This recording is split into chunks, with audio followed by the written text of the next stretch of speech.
እንዴት ናችሁ የሀገሬ ልጆች? ሰላም ናችሁ? እግዚአብሔር የተመሰገነ ይሁን። እኔ በጣም ደህና ነኝ። ሳምንቱ መልካም እንደነበረ ተስፋ አረጋለሁ እና ዛሬ ደግሞ ወደ እናንተ ይዤ የመጣሁት በጣም ወሳኝ የሆኑ ነገሮችን ብዙዎች ሚስ የሚያደርጉትን ኮንሲደር ሊደረጉ የሚገቡ ነገሮችን ይዤ መጥቻለሁ ማለት ነው።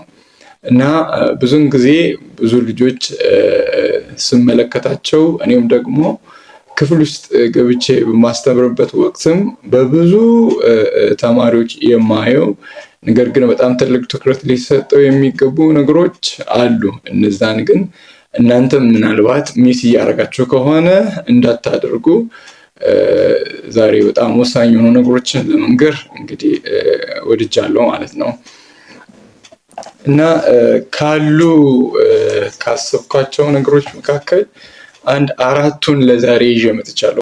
የመጀመሪያው ብዙ ተማሪዎች ሚስ የሚያደርጉት ነገር ትኩረት የማይሰጡትም ነገር ምንድነው ካላችሁ የመጀመሪያ ክፍለ ጊዜ ማለት ነው። አስባችኋል?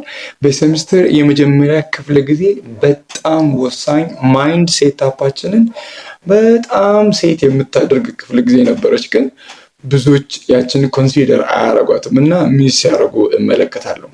እና በመጀመሪያ ክፍለ ጊዜ ምንድን ነው የሚደረገው ስንል አንደኛ የምትወስዱት ኮርስ አዲስ ነው። አዲስ ከመሆኑም አንጻር የኮርሱ አጠቃላይ ዲስክሪፕሽን የሚቀርበው በመጀመሪያ ክፍለ ጊዜ ነው።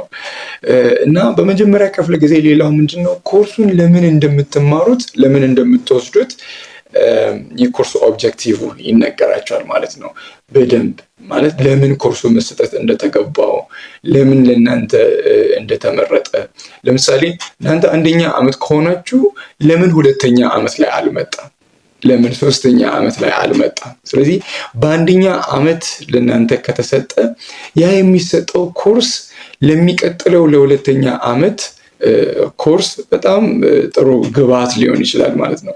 ስለዚህ ከዚህ በፊት እንግዲህ ብዙ ኮንሲደር ያላደረጋችሁ እንደሆነ ከአሁን በኋላ ግን ኮንሲደር እንድታደርጉ ቦታ እንድትሰጡት አሳስባችኋለሁ ማለት ነው። እና በመጀመሪያ ቀን ሌላው የሚደረገው ነገር ምንድነው? የኮርሱ ኮንተንቶች ምንድን ናቸው? ቻፕተር 1 ላይ ምንድን ነው የያዘው? ቻፕተር 2 ላይ ምንድን ነው የያዘው? 3 ላይ 4 ላይ ምን አለ የሚባለውን በመጀመሪያ ቀን ሁሉን ኮርስ አንድ ላይ ያወራል ማለት ነው። አንድ ላይ ይናገራል። የዛን ጊዜ አእምሯችን ቻፕተር 1 ላይ ምን አለ፣ 2 ላይ ምን አለ፣ 3 ላይ ምን አለ የሚለውን ነገር አእምሯችን እያየ ይሄዳል ማለት ነው። ብዙውን ጊዜ ስመለከት ግን እኔ ስገባ ገና ኮርስ አውትላይን ይዤ ከሄድኩ በኋላ ቻፕተር 1 ሲጀምር ግማሹ ሄሮ ቻፕተር 4 5 6 ምናምን ደርሷል። እንደዚህ በፍጹም ሊደረግ አይገባም። ምክንያቱም መምህሩ ቻፕተር 1 ላይ ምን እያወራን ያለው ምን እያለን ያለው ቢያንስ ከናንተ ይሻላል አይደል? መምህሩ ትንሽ ከናንተ ቀድሟል አይደል? ስለቀደመ ለሚያስተምረው ትምህርት ደግሞ ተዘጋጅቶ ይመጣል አይደል? ስለዚህ ተዘጋጅቶ የሚመጣ መምህር የሚናገረውን ነገር ለመቀበል ዝግጁ ሆናችሁ መምህሩን መከተል አለባችሁ እንጂ ሮጣችሁ ወይ ቻፕተር 1 ኮርስ አውትላይን የሚገለብጡ ልጆችን እመለከታለሁ። ስለዚህ ምናልባት እናንተም እንደዛ እያደረጋችሁ ከሆነ ያንን ነገር ለሌላ ኮርስም ስለሚጠቅም ባታደርጉ ጥሩ ነው ማለት ነው። ሌላው በኮርስ አውትላይን ላይ ወይም በመጀመሪያ ክፍለ ጊዜ መምህሩ ገብቶ የሚናገረው ምንድነው?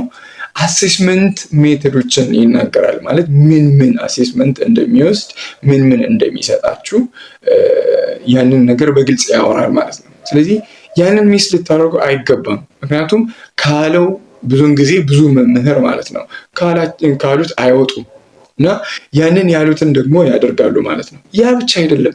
በመጀመሪያ ክፍለ ጊዜ መምህሩ ምን ይወዳል፣ ምን አይወድም፣ ምን ይፈልጋል፣ ምን አይፈልግም፣ ከእናንተ ምን ይጠብቃል፣ ያንን ሁሉን ነገር በመጀመሪያ ክፍለ ጊዜ ነው የሚናገረው ማለት ነው።